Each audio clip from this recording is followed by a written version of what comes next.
There's a question that haunts every parent as they age. When I forget who I am, will my children remember who they're supposed to be? In the fall of 2022, that question found an answer in the most unexpected way. At Riverside Assisted Living in Portland, Oregon, two elderly men lived in neighboring rooms. Robert Whitman, 79 years old, early-stage Alzheimer's, former architect, kind, gentle, increasingly confused about faces, names, time. Tom Patterson, 82, advanced Parkinson's, retired teacher, sharp mind, failing body. Robert had one son, Stephen Whitman, 51, successful real estate developer, married, two teenage daughters, busy life, quarterly visits, 4 times a year, if that. Tom had one son, Michael Patterson, 49, high school teacher, divorced, one adult son in college, modest life, weekly visits, every Sunday, without fail. For the first 6 months, their lives ran parallel, separate, 2 fathers, 2 sons, 2 different versions of how adult children handle aging parents. Then, on March 12, 2023, something shifted.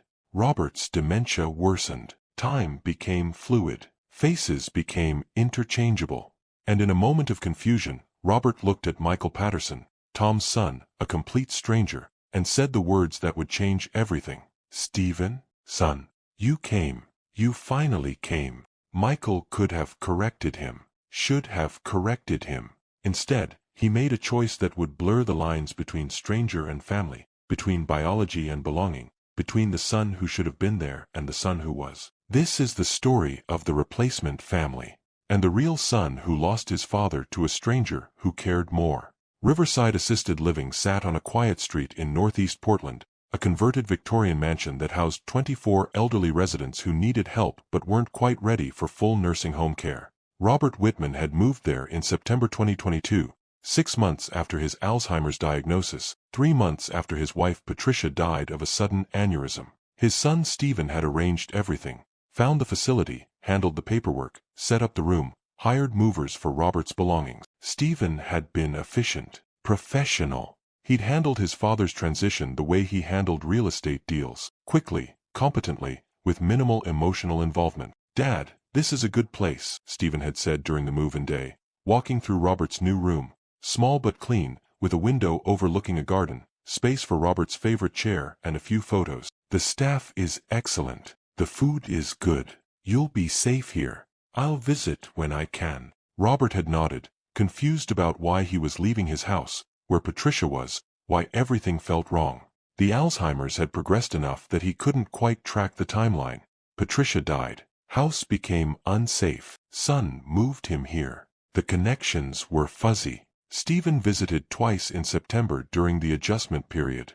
Once in October. Not at all in November. Once in December, 2 days after Christmas. January 2023. No visit. February. No visit. By March 2023, 6 months into Robert's residency at Riverside, Stephen had visited his father 5 times total, averaging less than once per month. The staff noticed. They always noticed. Nurse Linda kept informal notes about family involvement because it affected residents' well-being. Low family engagement meant higher depression, faster cognitive decline, more behavioral issues. Robert fell into a pattern. He'd sit in the common room most afternoons, watching the door, asking staff, "Is my son coming today?" "I don't know, Robert. Did he call?" "I don't remember." "I think so. Maybe. He's very busy. Important work. He'll come when he can." Then Robert would wait, watch the door. Every time it opened, his face would light with hope. Every time it was someone else's visitor, the hope would fade. Linda watched this happen dozens of times, felt her heart break a little each time. Tom Patterson, Robert's next-door neighbor, had a different experience. Tom had been at Riverside for 2 years. Parkinson's disease had stolen his mobility, his independence, most of his physical dignity, but his mind remained sharp, cruelly sharp, aware of every indignity his failing body forced upon him. Tom's son Michael visited every Sunday at 2 p.m., had done so for 2 years, 104 consecutive Sundays without missing one. Michael would arrive with a duffel bag containing supplies, Tom's favorite snacks, crossword puzzle books, magazines about woodworking, Tom's old hobby, fresh socks, sometimes a new shirt. He'd spend 3 to 4 hours. They'd do puzzles together, watch sports, talk about Michael's teaching job, Tom's memories, the books they were both reading. Other residents noticed Michael, envied Tom, commented to their own absent children, "Tom's son comes every week. Why can't you visit like that?" The contrast between Tom's consistent visitor and Robert's absent son became visible to everyone. Staff, residents, other families. Linda, the nurse, mentioned it to the facility director one day in March 2023. "We have two fathers living next door to each other. One gets weekly visits from a devoted son. One gets almost nothing from a son who can't be bothered. It's heartbreaking watching Robert wait every day for Stephen while Tom gets Michael every Sunday like clockwork." Director Sarah nodded. "Robert's decline is partially cognitive, but partially loneliness. The Alzheimer's is progressing, yes, but isolation accelerates it. We've seen it before. Family abandonment speeds dementia. Should we contact Stephen? Tell him his father's deteriorating? We've tried 3 times. He always says he'll visit soon. He never does." Sunday, March 12, 2023. Michael arrived at Riverside at 2 p.m. as usual. Signed in at the front desk. Walked through the common room toward his father's room. Robert was sitting in his usual chair by the window, staring at the door. Had been there since noon, waiting, hoping today was the day Stephen would come. Michael walked past Robert toward Tom's room. Robert looked up, saw Michael's face, a man roughly the right age to be his son, walking with purpose, carrying a bag like he belonged there. Something in Robert's confused brain made a connection, or rather, made a mistake. A desperate, hopeful mistake. "Stephen." Robert stood up shakily, took a tentative step forward. "Stephen, son, is that you?" Michael stopped, turned, looked at the elderly man addressing him. "Oh, I'm sorry, sir. I think you have me confused with." "You came." Robert's face transformed, pure joy, relief flooding his features. "You came. I've been waiting. I knew you'd come. You're so busy, but you came." Michael understood immediately what was happening. This was Robert, Tom's neighbor. Alzheimer's. And Robert thought Michael was his son. Michael should have corrected him gently. "No, sir, I'm Michael, Tom's son. Your son is Stephen." But something stopped him. Maybe it was the desperate hope in Robert's eyes. Maybe it was the way Robert had been sitting by that window every Sunday, waiting. Maybe it was the contrast between his own father, who got weekly visits, and this man who got nothing. Maybe Michael just couldn't stand to extinguish that joy. "Hi, Dad," Michael heard himself say. "Yes, I came. Sorry it's been a while. Work has been crazy." Robert moved forward quickly, more quickly than he'd moved in weeks, and hugged Michael tightly. "I'm so glad. So glad. I thought maybe you forgot about me." "Never, Dad. I'd never forget you." They stood there in the common room, embracing, while staff watched in confusion. Linda approached, about to intervene and correct the misunderstanding, but Michael caught her eye and shook his head slightly. "Not now. Don't break the moment." Come sit," Robert said, pulling Michael toward his chair. "Tell me everything. How's work? How are the girls? How's Jennifer?" Jennifer was Stephen's wife. Michael sat down, his mind racing. He had 1 hour before he was supposed to visit his own father. Should he play along? Correct Robert gently? Get a staff member? But Robert was talking, animated in a way Linda had never seen him. Asking questions, smiling, present and engaged instead of foggy and waiting. "Work is good, Dad," Michael said carefully, deciding in the moment to continue the fiction, just for a little while. "Busy. That's why I haven't been able to visit as much as I'd like. I understand. You're important, successful. I'm proud of you." They talked for 20 minutes. Robert asked about things Michael didn't know. Stephen's daughters, Stephen's business, Stephen's life, and Michael gave vague, general answers that seemed to satisfy Robert's confused memory. Finally, Michael said gently, Dad, I need to go check on something. But I'll come back, okay? I promise. You're leaving already? Robert's face fell. Just for a little bit. I'll be back before I leave today. Promise. Promise. Michael left Robert and went to Tom's room, his head spinning. Tom was in his wheelchair by the window, reading. You're late, Tom said, glancing at the clock. It's 2:25. You're usually here at 2 o'clock sharp. Sorry, Dad. Something came up. Michael sat down heavily. Your neighbor Robert just mistook me for his son.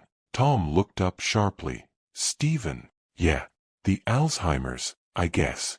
He saw me and thought I was Stephen coming to visit. What did you do? I played along. Just for a few minutes. He was so happy, Dad. I've never seen him smile like that. Linda says he sits and waits every day for Stephen to visit, and Stephen barely comes. Tom was quiet for a long moment. Then, Stephen's a piece of work. I've met him twice. Both times he was on his phone the entire visit. Treated Robert like an obligation to check off his list. I felt terrible correcting Robert. He was so relieved, so happy. So what now? I don't know. I told him I'd come back before I left today. I don't know if he'll still think I'm Stephen, or if the confusion will pass. And if he still thinks you're Stephen? Michael met his father's eyes. I honestly don't know. They spent the next 2 hours together as usual. Crossword puzzles, chatting about Michael's week teaching American history to sophomores, Tom's memories of his own teaching career. But Michael's mind kept drifting to Robert, sitting alone in the common room, waiting. At 4:30, before leaving, Michael stopped by the common room. Robert was still there, still in his chair. Robert was exactly where Michael had left him, still sitting in his chair by the window. When he saw Michael approach, his face lit up again. Stephen, you came back. You kept your promise.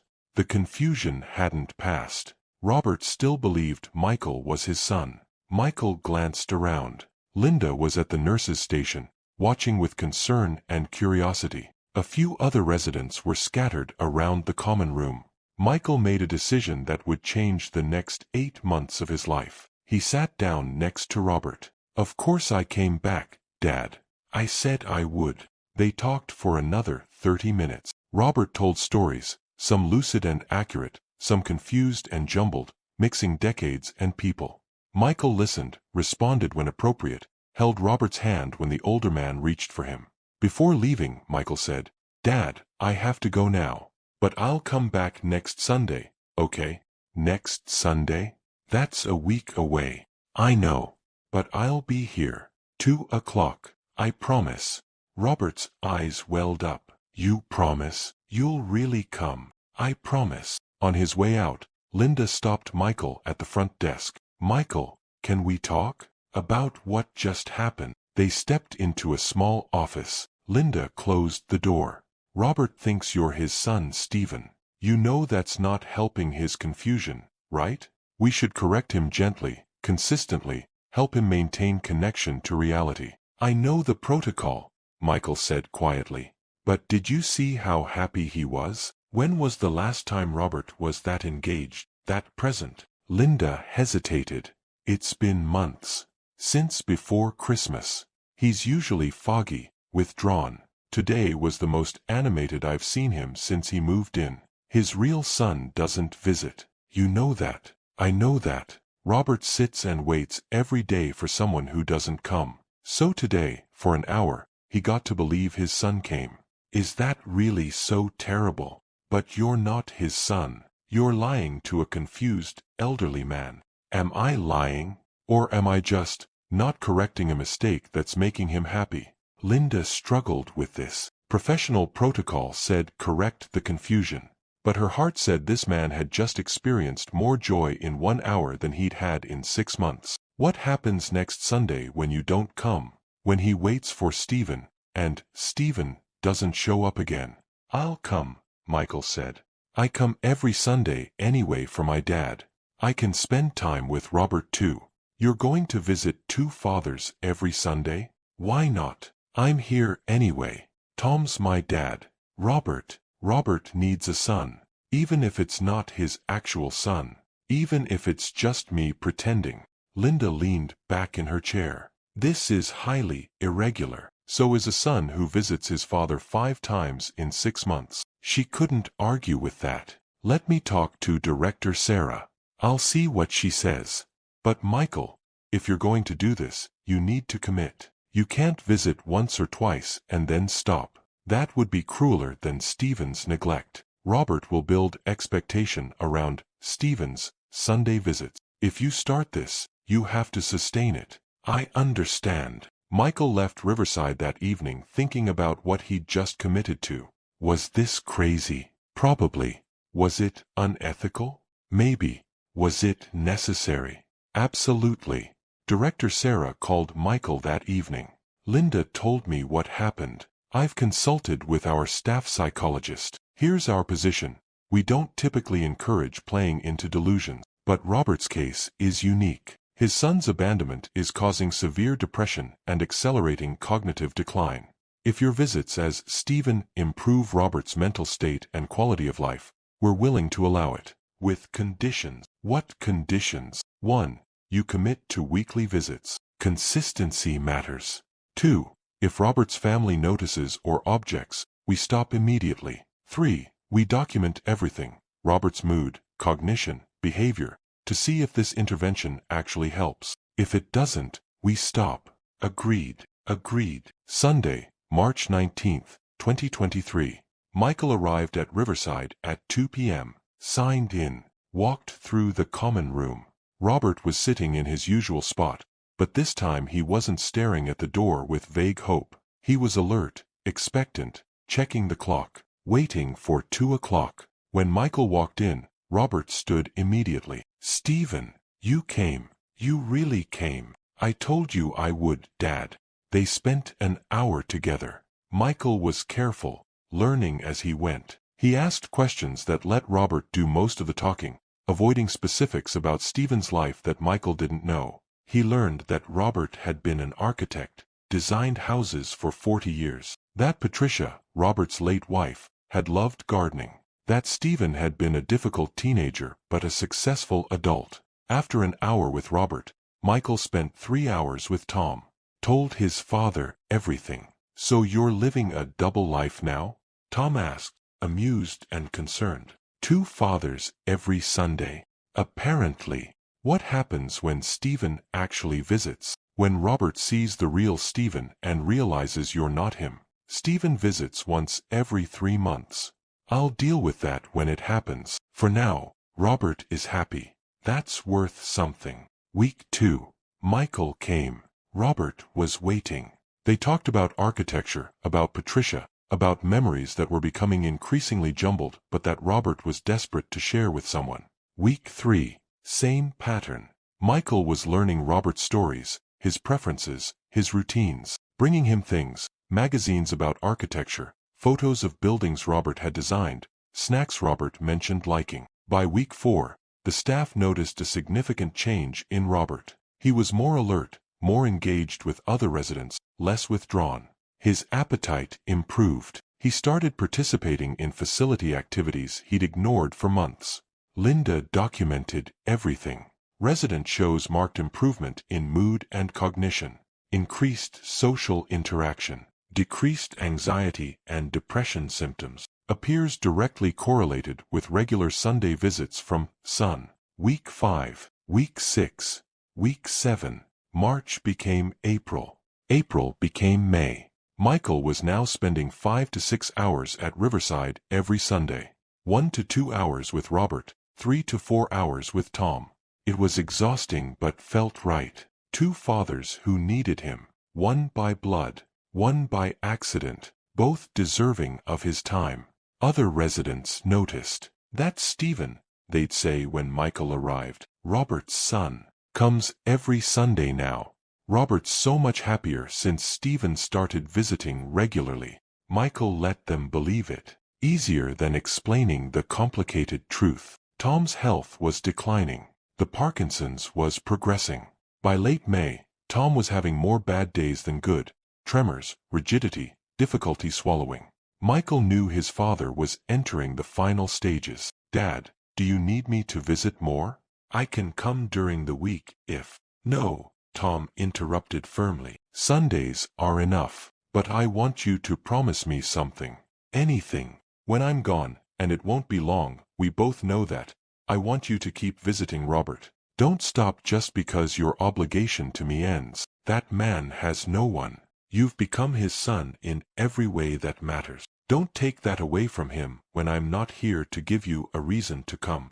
Dad, promise me, Michael. Robert matters now. You made him matter. See it through.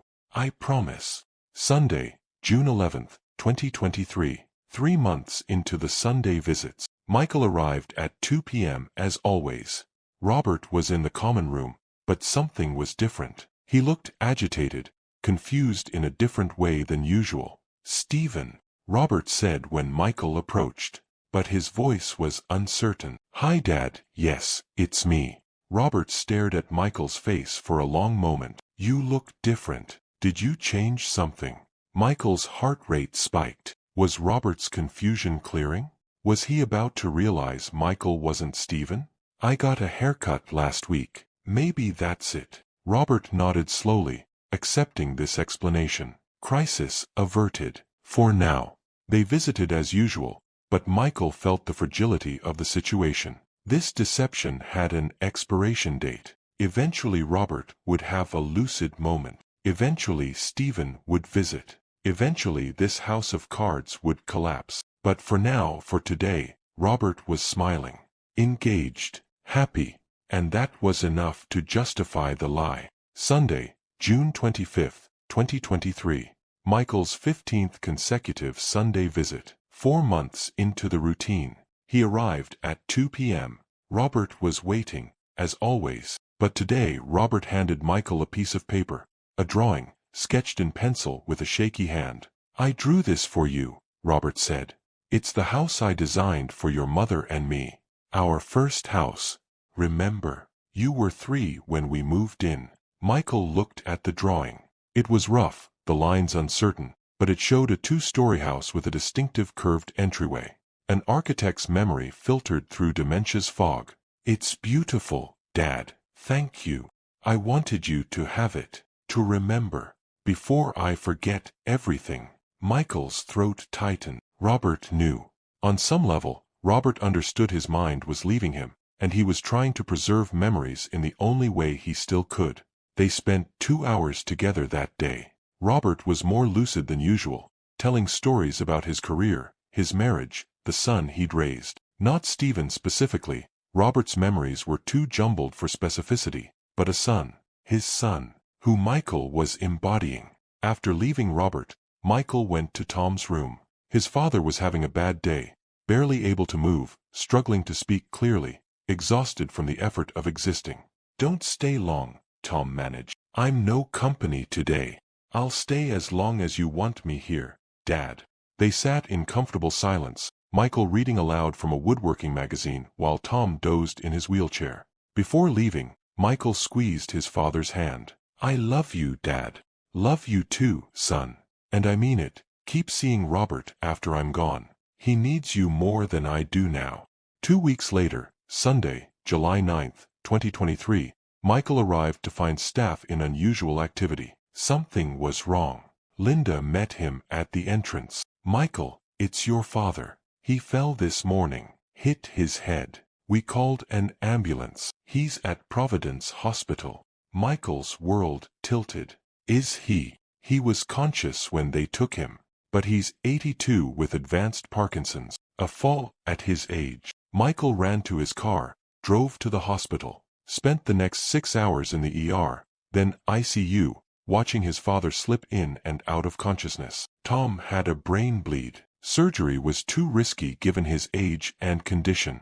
They'd make him comfortable. Wait and see. Tom died at 11:47 p.m. that night. Michael was holding his hand. The funeral was the following Saturday. Small service.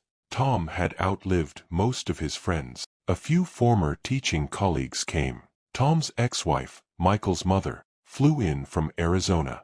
Michael's adult son drove down from Seattle. Sunday, July 16th, 2023.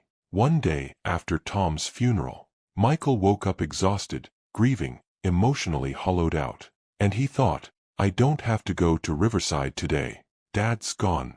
My obligation is over. I can stay home.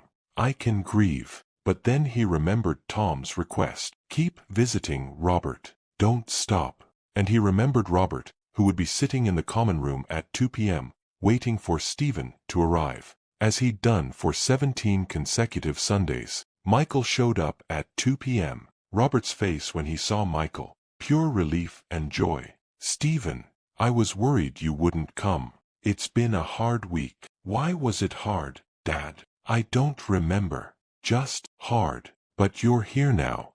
That makes it better. They sat together.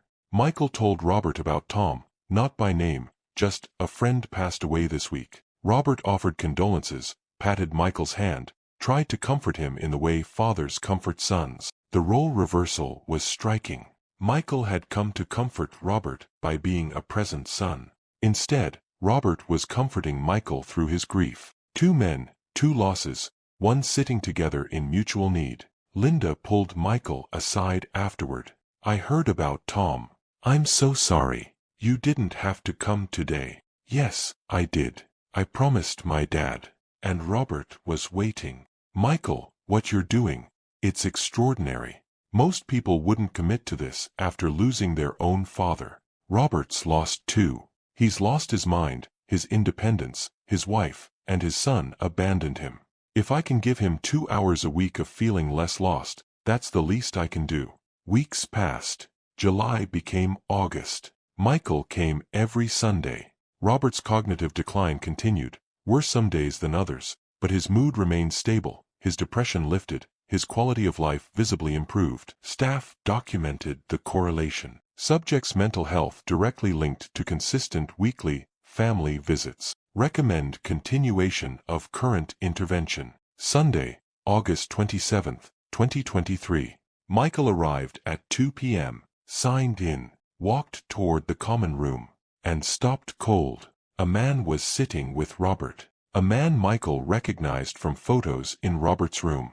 Roughly Michael's age, expensive suit, distracted expression, checking his phone while Robert talked. Stephen Whitman had finally visited his father. Michael's first instinct was to leave, turn around, avoid the confrontation that was about to happen. But he was already in the doorway. Robert had seen him. Stephen, Robert said, looking at Michael, then looked at the man beside him. Stephen, Robert's face contorted with confusion. Two men, both Stephen. His mind couldn't reconcile it. The real Stephen looked up from his phone, saw Michael, frowned. Who are you? Linda appeared beside Michael. That's Michael Patterson, Tom's son. He's been. Dad, who is this? Real Stephen asked Robert. Robert looked between the two men, his confusion deepening into distress. Stephen? Which one?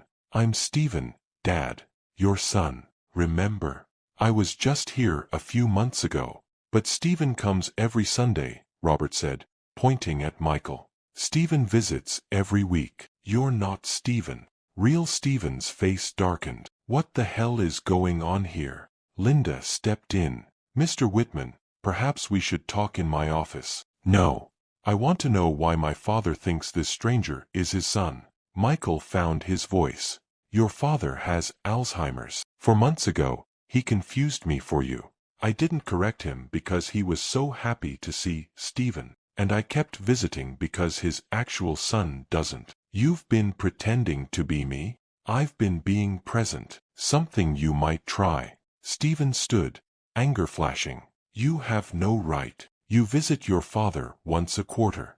I've been here every Sunday for 4 months, 17 consecutive weeks. Your father waits for someone. I show up. You don't. So who has the right? Robert was becoming agitated, the confusion overwhelming him. I don't understand. Stephen, there are 2 Stephens. A nurse rushed over to calm Robert, guide him away from the confrontation. Stephen turned to Linda. This is unacceptable. Some stranger is impersonating me to my father? How is that legal? Your father's quality of life improved dramatically with Michael's visits. He was severely depressed before. He's stable now. Because he thinks I'm visiting when I'm not. That's fraud. Is it? Michael challenged. Fraud implies someone's being harmed. Your father is happier. I'm volunteering my time freely. The only person being harmed is your ego because someone else is being a better son than you are. Get out. You're not welcome here anymore. Staff, I'm formally requesting this man be barred from visiting my father. Linda looked between them. Mr. Whitman, that's your right. But I should inform you, we've documented your father's improvement over the past 4 months. If Michael stops visiting, Robert will likely decline again. Then I'll visit more. Will you? Michael asked quietly. This is the first time you've been here since March. It's almost September. 6 months. Will you suddenly start weekly visits? Or will you come once, feel like you've done your duty, and disappear for another 6 months while your father sits and waits? Stephen had no answer for that. The confrontation ended with Stephen storming out, Linda promising to review facility policies, and Michael standing in the hallway wondering if he'd just visited Robert for the last time. Robert was in his room, being calmed by nurses. The confusion of seeing 2 Stephens had triggered significant distress. He was agitated, asking questions nobody could answer satisfactorily, trapped in a cognitive loop of trying to understand what had just happened. Michael waited in the lobby for an hour, hoping to hear Robert was okay. Finally, Linda emerged. He's sedated now. Resting. That was traumatic for him, Michael. Seeing you and Stephen together broke the illusion he'd been living in for 4 months. I'm sorry. I didn't know Stephen was coming. He never visits. I know. But now we have a problem. Stephen has filed a formal complaint. He's demanding we bar you from the facility. Can he do that? Legally? It's complicated. He's Robert's medical power of attorney and next of kin. He has authority over his father's care decision. But Robert isn't incompetent. He can have visitors of his choosing. The issue is Robert thinks you are Stephen, so he can't meaningfully choose. So what happens now? Director Sarah is consulting with our legal team. We'll have an answer by tomorrow. But Michael, I think you need to prepare for the possibility that you can't come back. Michael drove home that evening feeling gutted. In 4 months, Robert had become important to him. Not a project or charity case. A person Michael cared about. A second father, in a strange way. And now that was being taken away, not because Michael had done anything wrong, but because the real son finally showed up and felt threatened. Monday morning, Linda called. Legal says Stephen can bar you from visiting. He's exercising his rights as next of kin. I'm sorry, Michael. Your visits were helping Robert, but we can't override family. What about Robert? He'll be waiting for Stephen next Sunday. What do we tell him when I don't come? We'll work with him, help him understand. You'll break his heart. Again. Linda had no response. Sunday, September 3rd, 2023. Michael didn't go to Riverside. First Sunday in 18 weeks he hadn't shown up. Linda later told him what happened. Robert sat in the common room from noon until 6 p.m., waiting, asking every staff member, is Stephen coming? Did he call? Is he late? By evening, Robert was in tears. He promised he'd come every Sunday. Where is he? Stephen didn't visit that Sunday, or the following 3 Sundays. Robert waited each time. Each time, Stephen didn't come. By the 4th week, Robert had regressed significantly.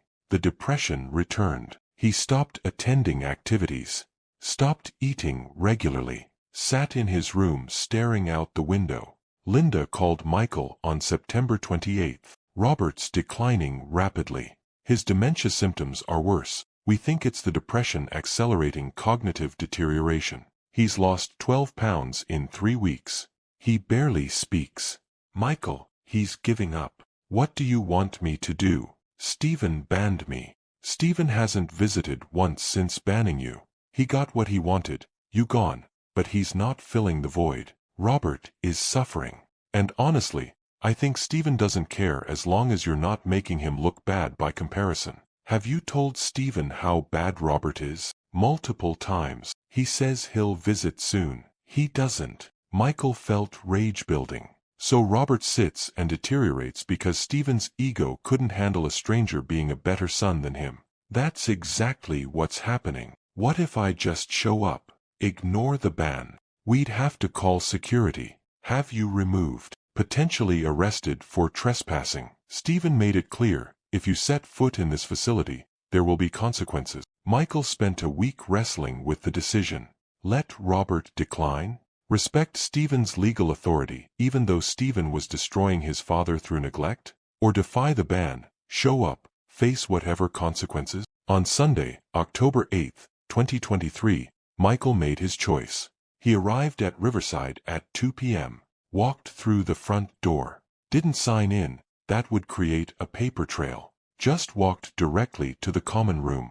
Robert was there, in his chair, staring at nothing. He'd aged visibly in 5 weeks, thinner, grayer, more vacant. Dad, Michael said quietly.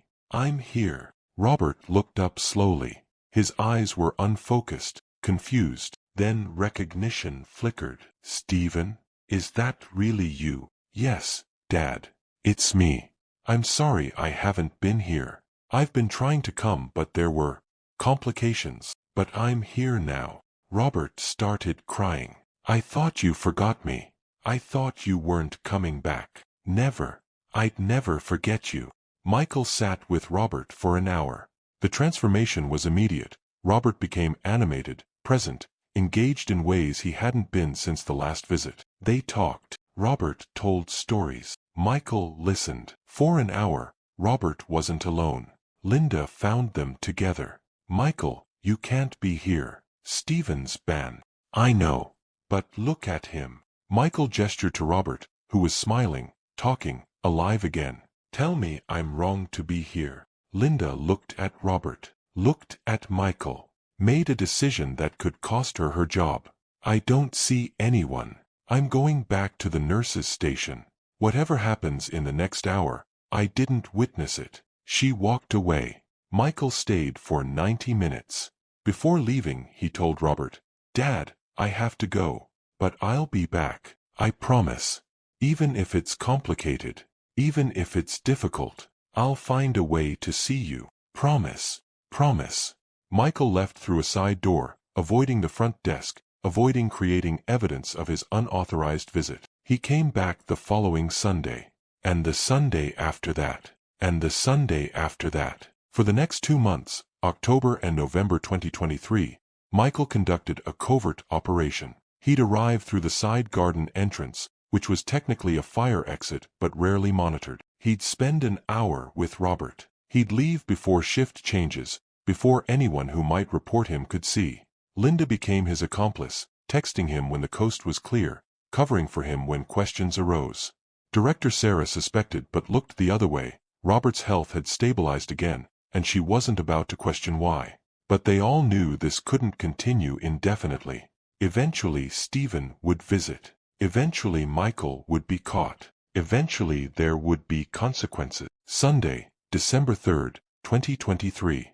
Michael arrived via his usual side entrance at 2:30 p.m., slightly later than usual because he'd stopped for coffee. He walked into the common room and froze. Stephen was there, sitting with Robert. First visit since August, 4 months later. And Robert, seeing Michael, said loudly and clearly, Stephen, you came. But wait. He looked at the man beside him. You're here too. Both Stephens, present simultaneously. Again. But this time, something different happened. Robert looked at real Stephen, then at Michael. Back and forth, his face working through confusion, trying to connect neurons that wouldn't quite fire correctly. Then Robert said, looking at real Stephen, you're the one who doesn't come. You're the one who promises and doesn't keep promises. Real Stephen, Dad, I'm here now.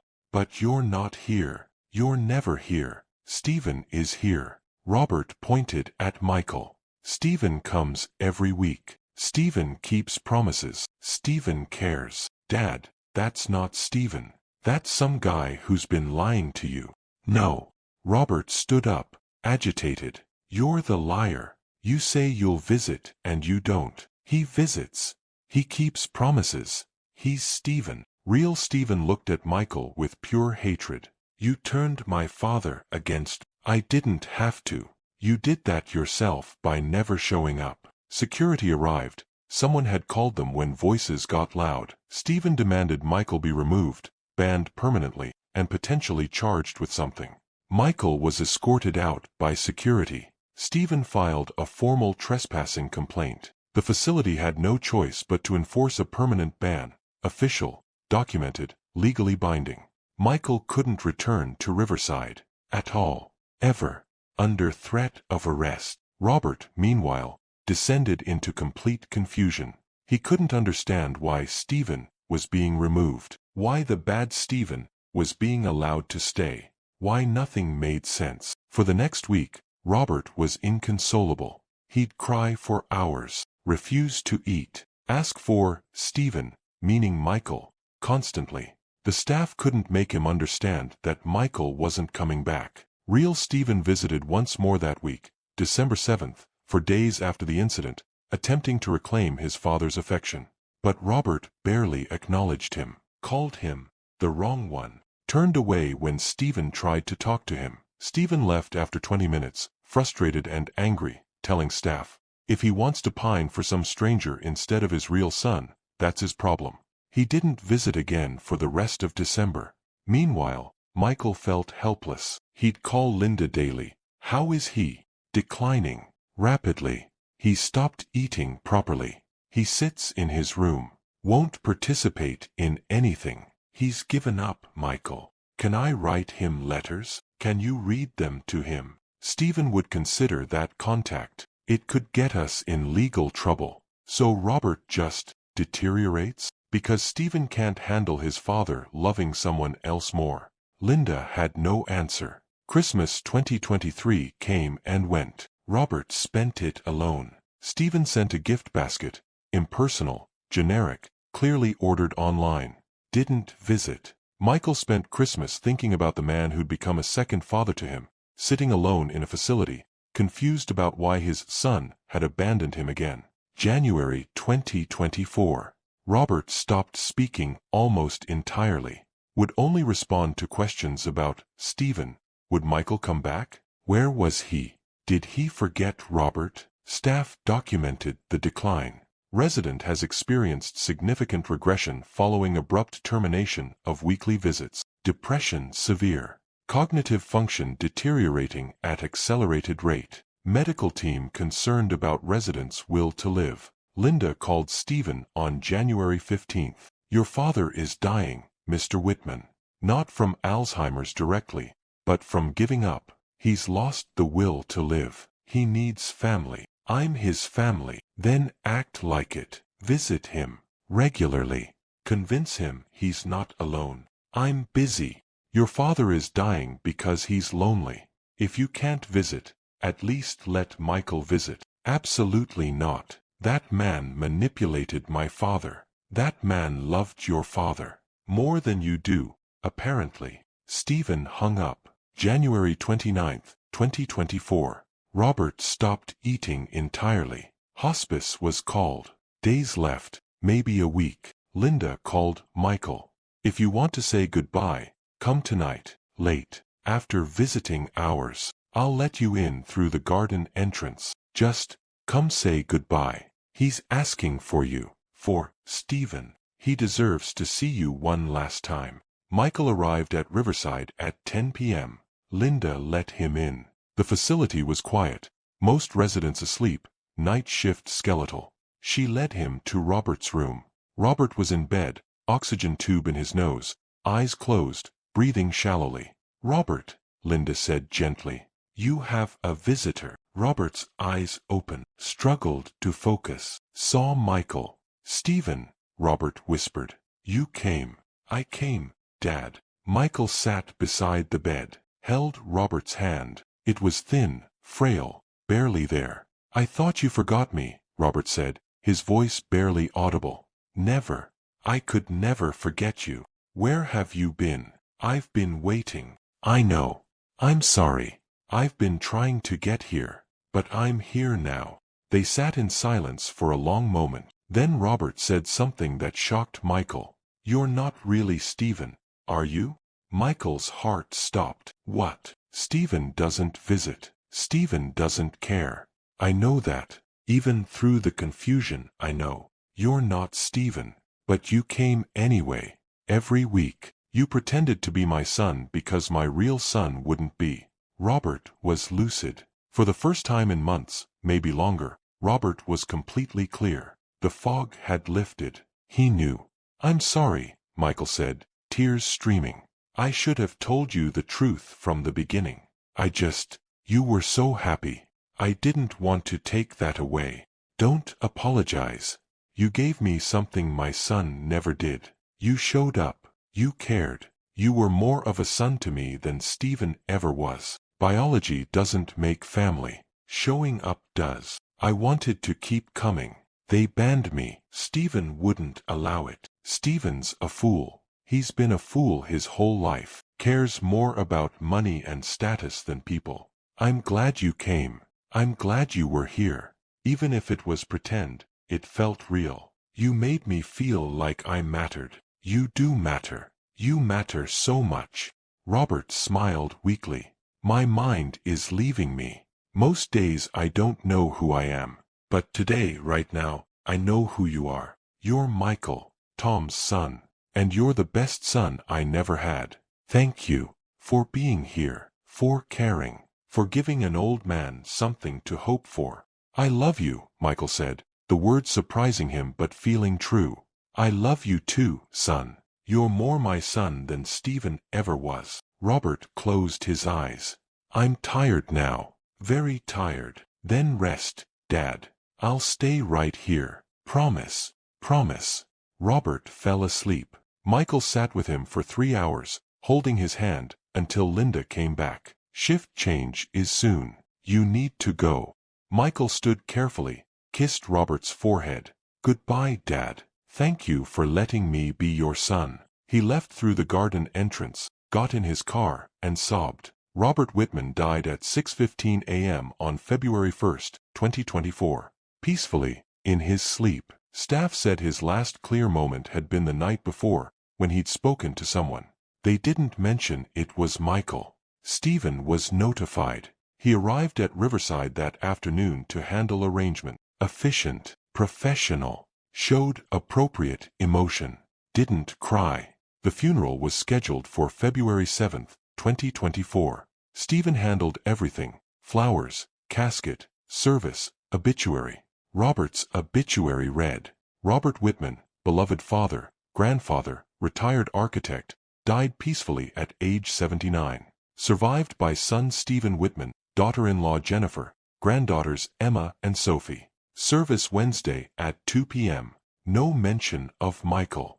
No acknowledgement of the man who'd been more present in Robert's final year than his actual son. Michael attended the funeral anyway, sat in the back, said nothing, watched as maybe 30 people mourned a man they'd barely known in his final years. Stephen gave a eulogy about what a wonderful father Robert had been, how much he'd learned from him, how he'd miss him.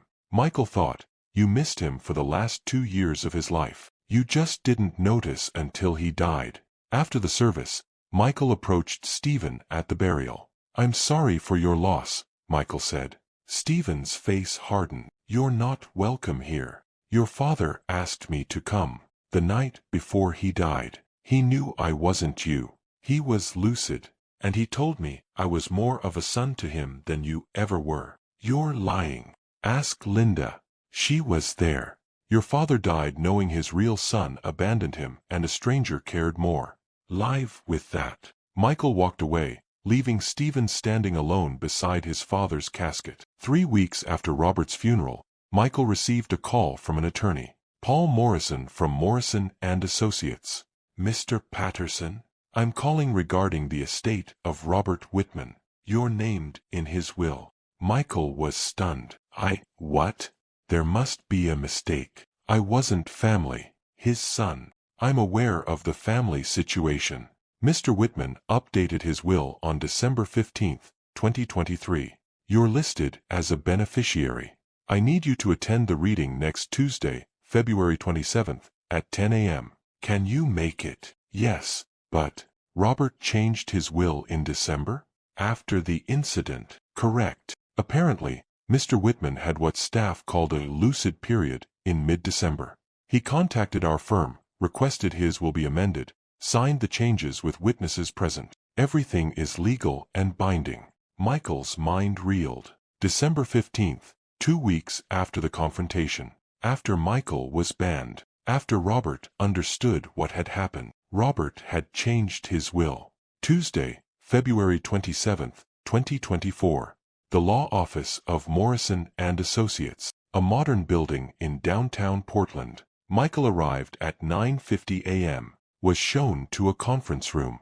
Stephen was already there, with his wife Jennifer and their 2 teenage daughters. They looked at Michael with open hostility. What is he doing here? Stephen demanded when Michael entered. Paul Morrison, the attorney, responded, Mr. Patterson is named in the will. He has a legal right to attend. This is absurd. My father left something to a stranger who manipulated him. Your father was evaluated by a licensed psychiatrist before making these changes. He was deemed mentally competent to alter his will. Now, shall we begin? Morrison opened the file. The estate of Robert Whitman, deceased February 1, 2024, total value approximately $1.4 million. This includes his home, savings, investments, and personal property. The will was last modified December 15, 2023, superseding all previous versions. Stephen leaned back confidently. $1.4 million. He was the sole heir, had been for years. Robert's updated will probably just included some small bequests to charities or staff members. Stephen would still get the bulk. Morrison continued, the distribution is as follows. To my son Stephen Whitman, $50,000. Stephen's head snapped up. What? To Riverside Assisted Living staff members who provided care during my residence, $100,000, to be divided equally among nursing staff. Wait, my father left $100,000 to random nurses? To Michael Patterson, son of the late Tom Patterson, who showed me more kindness and filial devotion in 8 months than my biological son showed me in my entire final 2 years, $400,000. The room went dead silent. Stephen exploded. What? He left $400,000 to him. That's insane. My father wasn't competent. Morrison held up his hand. Mr. Whitman was evaluated and deemed competent. The will is valid. Let me continue. The remaining $850,000, including the family home and all remaining assets, is designated for the establishment of the Robert Whitman Foundation for Elder Care Advocacy, a nonprofit dedicated to supporting elderly individuals whose families have abandoned them. Michael Patterson is named as the founding board director, with a stipend of $75,000 annually for his service. Stephen stood up, face red. This is insane. He's leaving basically nothing to me, his actual son, and nearly $500,000 to some stranger who conned him. Morrison pulled out another document. Mr. Whitman anticipated this reaction. He left a letter to be read aloud at this meeting. Would you like me to read it? No, I'll read it anyway. It's part of the will's execution. Morrison cleared his throat and began. To my son Stephen, if you're hearing this, I'm dead. And you're angry. You're angry that I left most of my estate to Michael Patterson, a man you consider a stranger and a manipulator. Let me be clear. Michael didn't manipulate me. He cared for me. For the final year of my life, I had Alzheimer's. My mind was leaving me. Time, faces, memories, all of it became fog.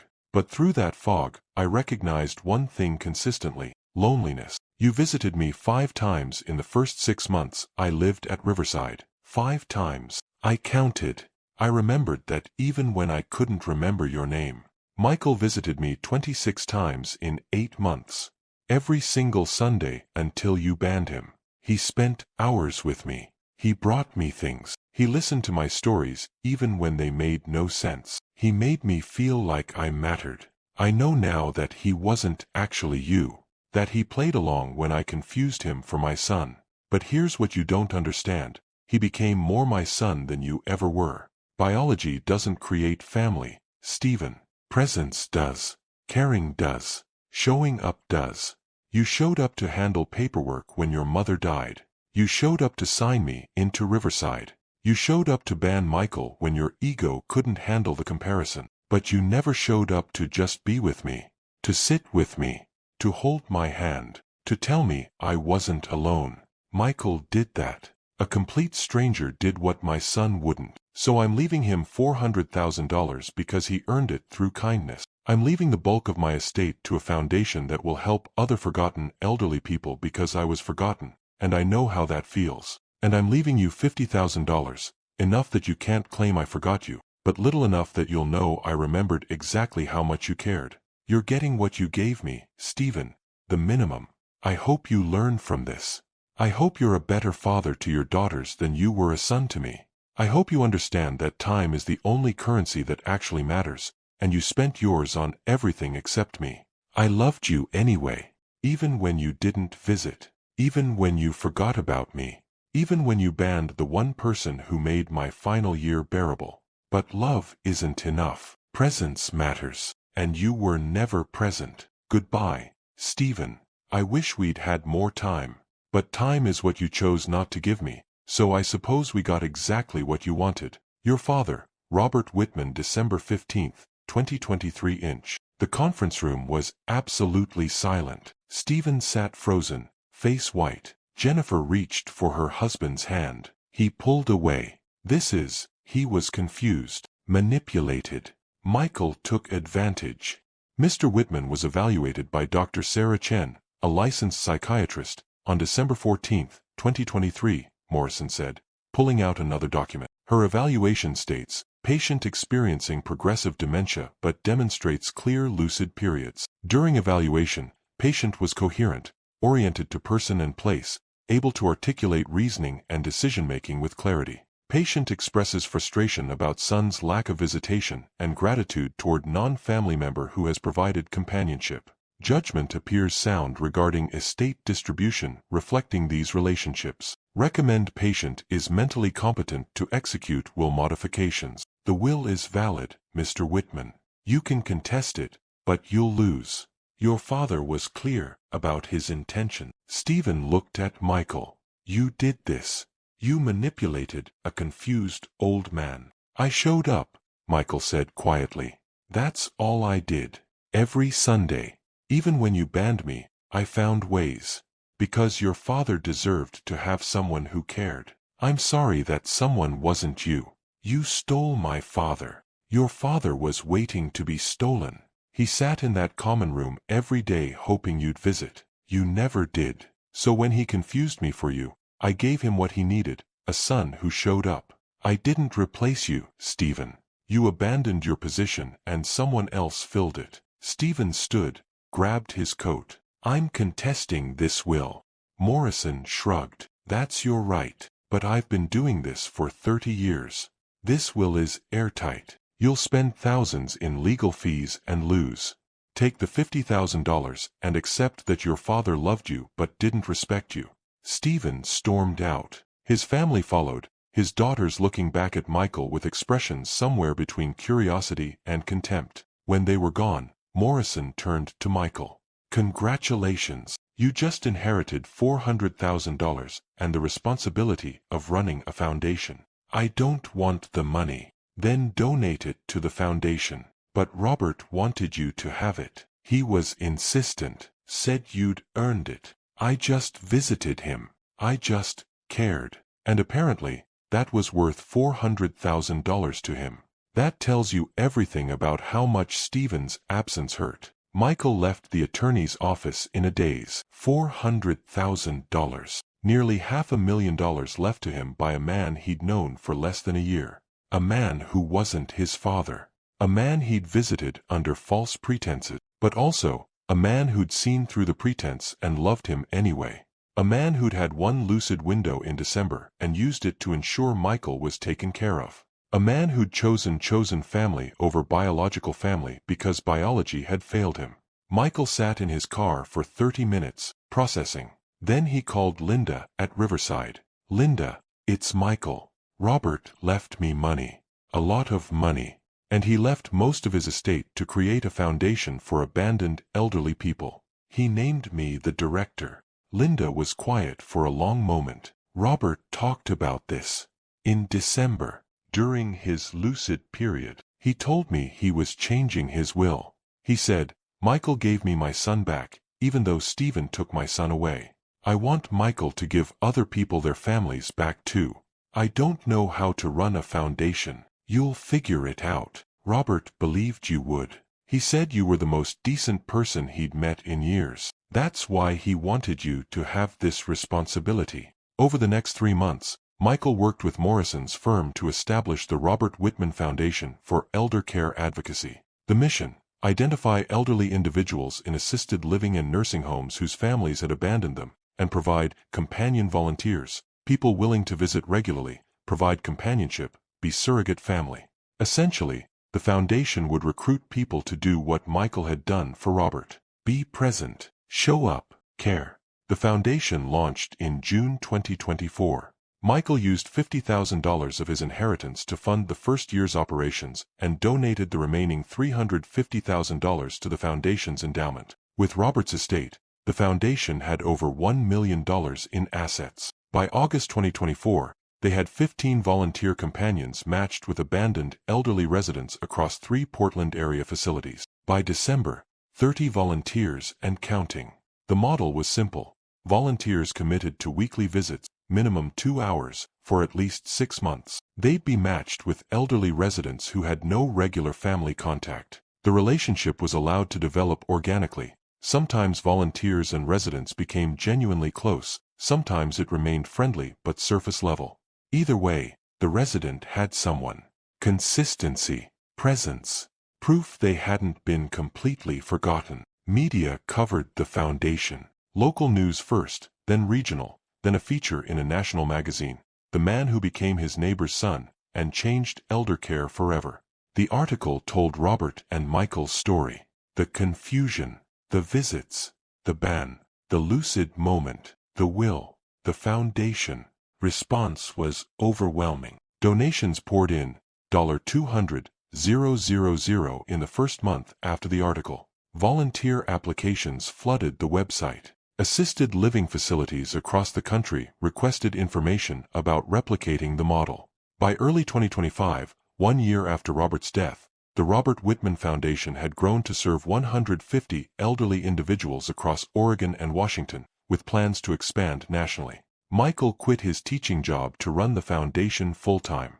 It became his life's work. Every elderly person he matched with a volunteer was Robert. Every family reconciliation the foundation facilitated was the reconciliation Robert never got. In March 2025, Michael attended a volunteer training session at Riverside, the facility where everything had started. He was giving a presentation about boundaries, expectations, and the emotional complexity of becoming surrogate family to strangers. After the session, a woman approached him. 50s, professional clothes, uncertain expression. "Mr. Patterson, I'm Jennifer Whitman, Stephen's wife. We met at the will reading." Michael tense. "Mrs. Whitman, is there something I can help you with? I wanted to apologize for Stephen, for how he treated you, for everything." "You don't need to apologize for your husband. Maybe not, but someone should. Stephen was wrong. About you.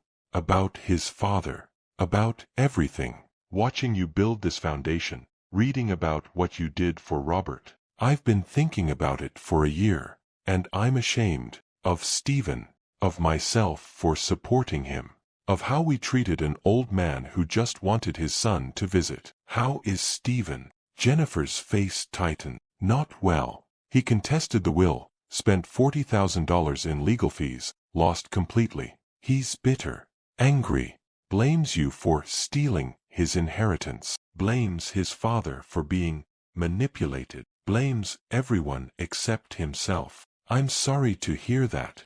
Don't be. He deserves his misery. But that's not why I'm here. I wanted to ask, is there space in your volunteer program for me?" Michael was surprised. "You want to volunteer?" "My daughters, Emma and Sophie, Stephen's kids, they read about the foundation. They asked me If Grandpa was so lonely and Dad wouldn't visit, why didn't we visit? And I had no answer. We live 30 minutes away. The girls could have visited their grandfather weekly. I could have taken them.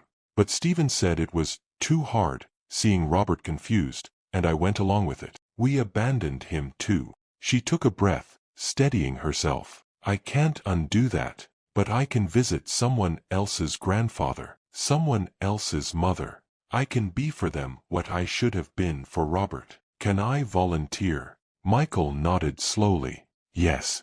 We can always use volunteers, especially ones who understand what absence costs. Thank you. And Michael, what you did, pretending to be Stephen, some people say it was wrong, unethical, taking advantage of a confused man. But I think it was the kindest thing anyone ever did for Robert. You gave him something his real family wouldn't: consistency, presence, love. That's not manipulation. That's grace. Jennifer signed up as a volunteer that day, was matched with an 84-year-old woman named Dorothy whose 3 children lived out of state and visited once a year. Jennifer started weekly visits, brought her daughters sometimes, became, in a small way, the family Dorothy had lost. Stephen found out and was furious, considered it a betrayal. Jennifer told him, "I'm doing what you should have done for your father. If that's betrayal, then I'm proud to betray you." Their marriage didn't survive. They divorced in late 2025. Jennifer got custody of the girls. One of her conditions: the girls would visit elderly residents with her twice a month. I want them to learn what their father never did, that showing up matters more than anything.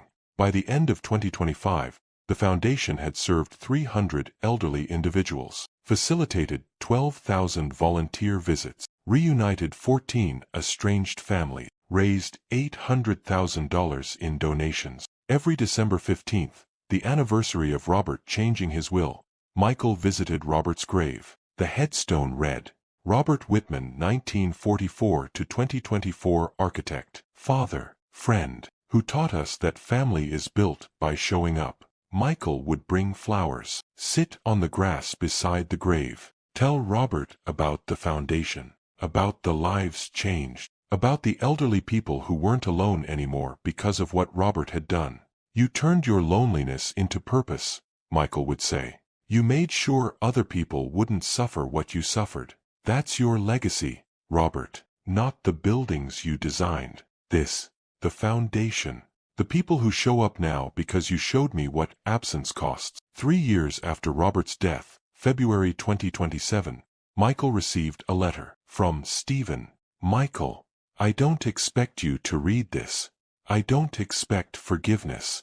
I just need to say something I should have said 3 years ago. You were right about everything. My father died because I wasn't there. He gave his love to a stranger because I withheld mine. He left his money to someone who cared because I didn't. I've spent 3 years being angry at you, at my father, at the universe for the unfairness of it all. But recently, something shifted. My daughter Sophie, she's 16 now, told me she wants to work for your foundation someday. She's been volunteering with her mother. She told me, 'Grandpa died waiting for you, Dad. I'm making sure other grandpas don't die waiting.' That broke something in me. My own daughter sees me as the villain in this story. And she's right. I'm writing to say, thank you for being there when I wasn't, for caring when I didn't, for giving my father something I should have given him. I'll never forgive myself for those years, for missing his final decline, for banning you, for choosing my ego over his needs. But I want you to know, the foundation you built in his name has already done more good than I've done in my entire life. My father's death meant something because you made it mean something. I don't deserve forgiveness. I just wanted you to know, you were a better son to my father than I ever was. And I'm grateful he had you when he didn't have me. Stephen Whitman." Michael read the letter 3 times, felt complicated emotions, anger, sadness, pity, something close to forgiveness but not quite. He wrote back, "Stephen, your father loved you until the day he died. Even in his lucid final moment, even after everything, he loved you. He was just disappointed. There's a difference. I hope you become the father to Sophie that you weren't a son to Robert. That's the only redemption available now. The foundation is always looking for volunteers. If you're serious about changing, show up. Not for me. For someone who's waiting like your father waited. Michael. Stephen never volunteered. But Sophie did. When she turned 18 in 2029, she joined the foundation staff as a volunteer coordinator. Eventually became Michael's successor when he retired in 2041. The Robert Whitman Foundation grew to serve 5,000 elderly individuals annually across 15 states, facilitated over 100,000 volunteer visits per year, changed elder care policy, inspired similar foundations nationally. And it all started because one Sunday in March 2023, a confused old man looked at a stranger and said, "Stephen, son, you came." 20 years after Robert's death, February 2044, Michael Patterson was 70 years old, retired from the foundation, living quietly in a small house outside Portland. The Robert Whitman Foundation had become one of the nation's leading elder care advocacy organizations. Annual budget, $15 million, serving 12,000 elderly individuals annually. Staff of 200, volunteer network of 8,000. All because an old man with Alzheimer's had confused a stranger for his son, and the stranger had played along. Michael was in his garden on a Sunday afternoon. Sunday afternoons always made him think of Robert, when a car pulled into his driveway. A woman got out, 60s, kind face, carrying flowers. "Mr. Patterson, I'm Sarah Montgomery. We've never met, but I was hoping I could talk to you." "About what?" "About my father. He's in assisted living. Alzheimer's. I visit every week, but recently he's been confusing me for someone else. A friend, a neighbor, someone from his past. My siblings want me to correct him constantly, remind him who I am. But I've been reading about the Robert Whitman Foundation, about what you did, and I'm wondering, is it wrong to just let him believe what makes him happy?" Michael invited Sarah inside, made coffee, listened to her story. Her father thought she was his sister, who died 20 years ago. When Sarah showed up, her father would light up. "Mary, you came. I thought you were gone forever." Sarah's siblings thought this was cruel, letting their father live in delusion. Sarah thought it might be kind, letting him have his sister back, even if it was fiction. "What do you think?" Sarah asked Michael. "Is it ethical?" Michael considered. "I think ethics are complicated when someone's mind is leaving them. Technically, you should correct him, ground him in reality. But practically, if he's happier believing you're Mary, if it brings him peace and doesn't harm anyone, maybe the kind thing is to let him have that comfort." "That's what I think too. But my siblings say I'm lying to him." "Are you lying? Or are you being what he needs you to be in that moment?" Sarah nodded slowly. "Thank you. I needed to hear that from someone who understands." After Sarah left, Michael thought about ethics, about kindness, about the difference between lying and allowing someone comfort in their confusion. Had he lied to Robert? Technically, yes. But in a deeper sense, he'd been exactly what Robert needed: present, consistent, caring. Whether he was actually Stephen mattered less than the fact that he showed up as someone who loved Robert. Family isn't always biology. Sometimes family is the person who shows up. That evening, Michael's phone rang. Unknown number. "Is this Michael Patterson?" "Yes. My name is Nathan Whitman. I'm Robert Whitman's grandson, Stephen's nephew. I'm sorry to call out of nowhere, but I've been meaning to reach out for years." Michael's heart rate increased. "How can I help you?" "I want to thank you for what you did for my great-uncle. I never met him. My dad and Uncle Stephen weren't close, but I've read everything about the foundation, about how it started. And I needed you to know it mattered. What you did. It mattered to more than just Robert." "How do you mean?" "I'm a geriatric psychiatrist now. I work with Alzheimer's patients.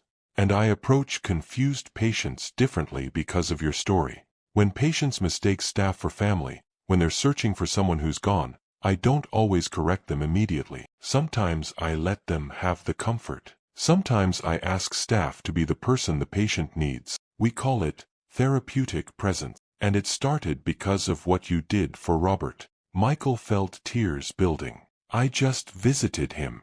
I just showed up. You showed up for 8 months when his actual son visited 5 times. You showed up when you were banned. You showed up when he was dying. That's not just anything. That's everything. Robert deserved better than he got from Stephen. He got better. He got you.